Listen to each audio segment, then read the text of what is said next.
Hi, Dyslexic Genius here. I'm back on the Victor R governor shaft. And the last time in the last video I had the screw that was stuck. I soaked it in mouse milk. I grabbed 2 flats of this, mounted it into the vise.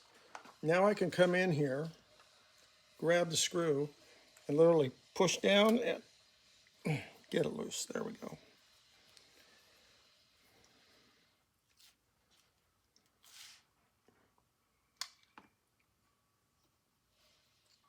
That's apart.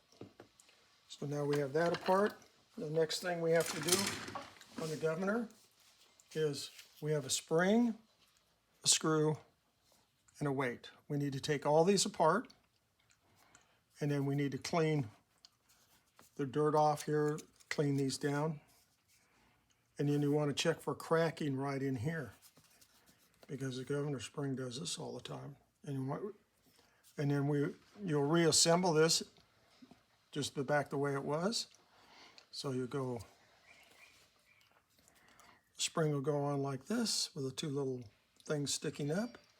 And then you will oil this down. Oil the screw? Oil the screw and stick it in place. And why are we doing this? Because we want to come in here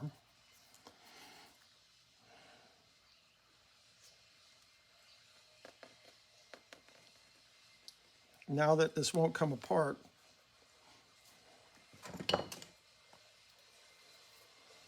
We'll stick it in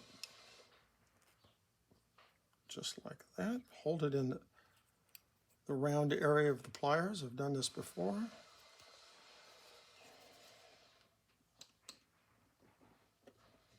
There we go, got it loose. That way it doesn't hurt the weight, right? Doesn't hurt the weight. We'll just lock this in place like this. Come in. The first one I took apart was loose. I'm going to push down and turn. There we go. Once you got it started,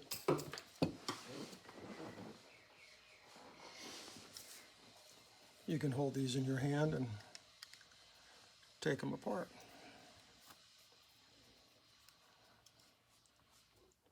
Because we have a little brass piece in here where the screw goes in, but we want to get all this off and check for cracks. And then we'll put it all back together. That's the next project on governor rebuild of this. We get it apart. Now we're going to clean everything. I will clean this, flex hone this end piece out, polish this out so it slides back and forth. When you have the shaft out of the governor, you want to run your fingers on it and go, oh yeah, oh yeah. And one other note, we have a hole right here where that screw goes in. So that means when we reassemble, we have to line up the hole in the end piece to the hole into the shaft on reassembly. And that's my tip for the day.